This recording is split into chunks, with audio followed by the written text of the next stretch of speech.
पाकिस्तान एक nuclear state है, इसको इंटरनेशनल एस्टेब्लिशमेंट डूबने नहीं दे सकती। अगर वो डॉक्यूमेंट जो IMF ने तैयार करके हुकूमत को दिया है उससे state bank of Pakistan, Pakistan की हुकूमत, पाकिस्तान के पार्लियामान इन तमाम की जुरिस्डिक्शन से बाहर निकल जाएगा and state bank will only B answerable जनाब चेयरमैन टू द IMF। मैं तो यही गल करता पिया ना कि इस निजाम में कोई ठीक नहीं कर सकता। जो मदीने की रियासत बनाने आए थे, तशरीफ लाए हैं, उन्होंने क्या क्या बेहतरी की ताकि हम लोगों को अच्छी उम्मीदें भी उन्होंने मजीद बर्बादी की। वज़ीर-ए-आज़म साहब का खिताब बड़ा मजेदार था कि जो IMF के पास वो गए हैं कि उन्होंने वजह क्या बताई IMF के पास जाने की, वो बड़ी जबरदस्त वजह सुनाई जी वज़ीर-ए-आज़म साहब ने क्या कहा। यानी हमारे मुल्क में डॉलर्स की कमी होती है, वो प्रेशर पड़ता है हमारे रुपए पे और रिजर्व्स पे, और फिर हमें तकरीबन 20 दफ़ा हमें IMF के पास जाना पड़ता है पैसे लेने के लिए, अपनी रिजर्व्स को संभालने के लिए। आप अपने आप को बैंकक्रप्ट डिक्लेयर करो, कोई फर्क नहीं पड़ता। इन सारे हालात में अब क्योंकि मजबूरी है, IMF का कर्जा वापस करना है, और जैसे आप देख लें $10 बिलियन इस साल वापस करना है, और $50 बिलियन कह रहे हैं अगले 5 सालों में वापस करना है।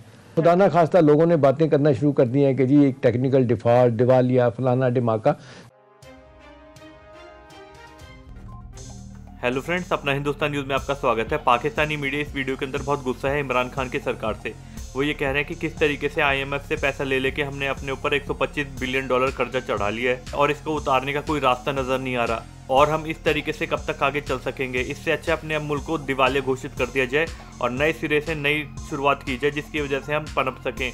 अब तो लोग बातें करना शुरू हो चुके हैं गली मोहल्लों में भी कि हम दिवालिया होने जा रहे हैं या हो चुके हैं। इसी चीज़ से पता चल जाता है हमारे मुल्क की कंडीशन क्या है, क्योंकि पाकिस्तान का गरीब बिल्कुल मर चुका है। अब तो हालत ये है कि मिडिल क्लास भी बहुत परेशान हो चुकी है, इसका कोई रास्ता नज़र नहीं आ रहा। और अब तो हमने अपना स्टेट बैंक ऑफ पाकिस्तान भी IMF के वहाँ गिरवी रख दिया है, जो कि सारे डिसीजन लेगा अपने बिहाफ पे।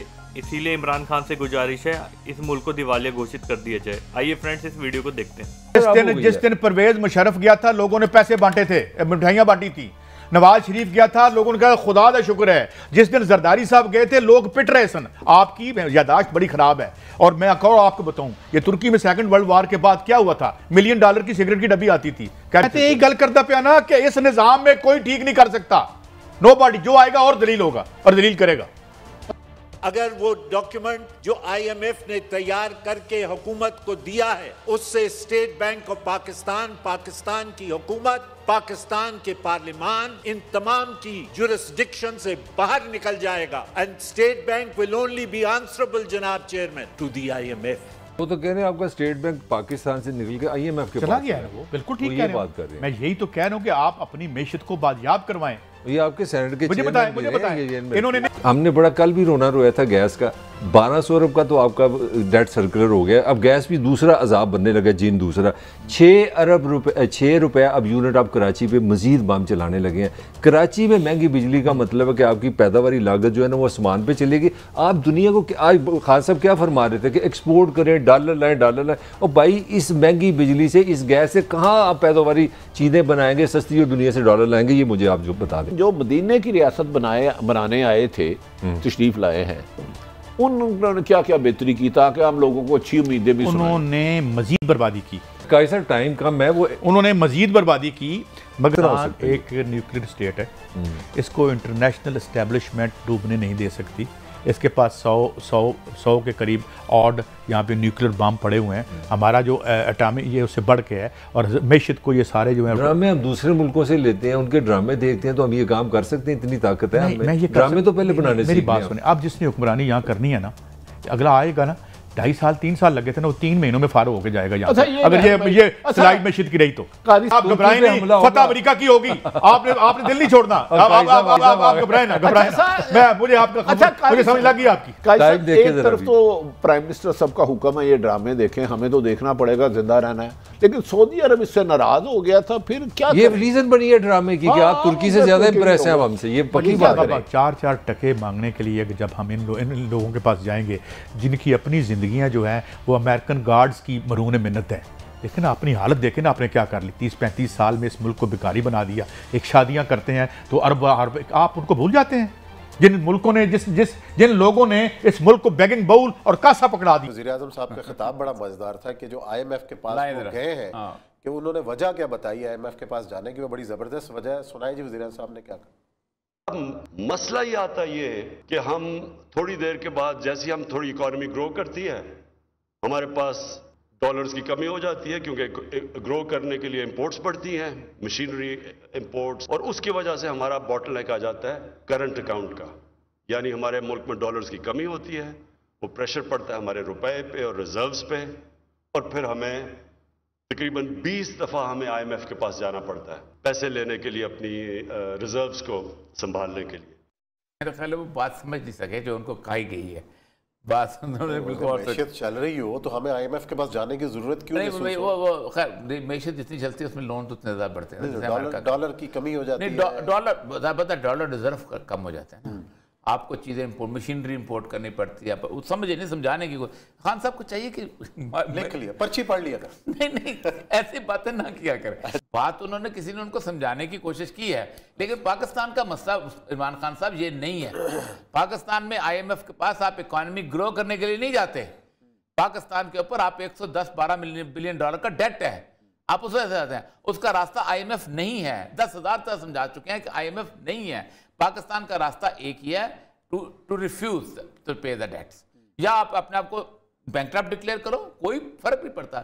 मैं कहूं कि मैं अपना एक बयान दिया था शबर जैदी साहब ने, उसके बाद फिर उन्होंने उससे नहीं गलत कहा ना मैंने। उस्मान साहब 75 से ज्यादा मुल्क बैंकक्रप्ट हुए हैं, उसके बाद उनकी इकोनॉमी, ब्राजील बैंकक्रप्ट हुआ मर गया, मैक्सिको बैंकक्रप्ट हुआ मर गया, 3 दफा बैंकक्रप्ट हुए हैं। उन्होंने कहा नहीं पे कर सकते, भाई क्या करो, 10 साल के इकोनॉमी स्ट्रेंथ की, फिर उसके बाद कर्जा देना शुरू कर दिया लोगों ने। ये कोई मुसीबत की बात है कि बैंकक्रप्ट आप हो गए? असल मसला ये है कि पाकिस्तान, मैं कई दफ़ा कहता, पाकिस्तान के 50 के करीब जो इकोनॉमिस्ट हैं ना, जिन्होंने अपना कोलंबिया से और फलान जगह से पढ़ा के यहाँ पर आए हुए हैं, इनके मुंह पे अगर ताला लगा दीजिए तो पाकिस्तान ठीक हो जाएगा। इन सारे हालात में अब क्योंकि मजबूरी है, IMF का कर्जा वापस करना है, और जैसे आप देख लें 10 बिलियन डॉलर इस साल वापस करना है, और 50 बिलियन डॉलर कह रहे हैं अगले 5 सालों में वापस करना है। इस तरह सारा अपना कर्जा जो है, अब इन हालात में IMF की तरफ जाना, उनकी बात सुनना है बड़ा लाजमी हो गया था। लेकिन सवाल सोनिया बड़ा अहम है जो सब क्वार्टर में पूछा जा रहा है कि जी हमारी इकोनॉमी को जो झटका लगेगा, जो हमारी पैदावार को झटका लगेगा, हमारी GDP ग्रोथ को एक झटका लगेगा, क्योंकि वो कहते हैं कि ये होता है ग्रोथ वर्सेस स्टेबलाइजेशन, यानी आप अपनी ग्रोथ को भूल जाएं, GDP को भूल जाएं, आप अपनी इन्वेस्टमेंट तरक्याती कामों में नहीं लगाएंगे।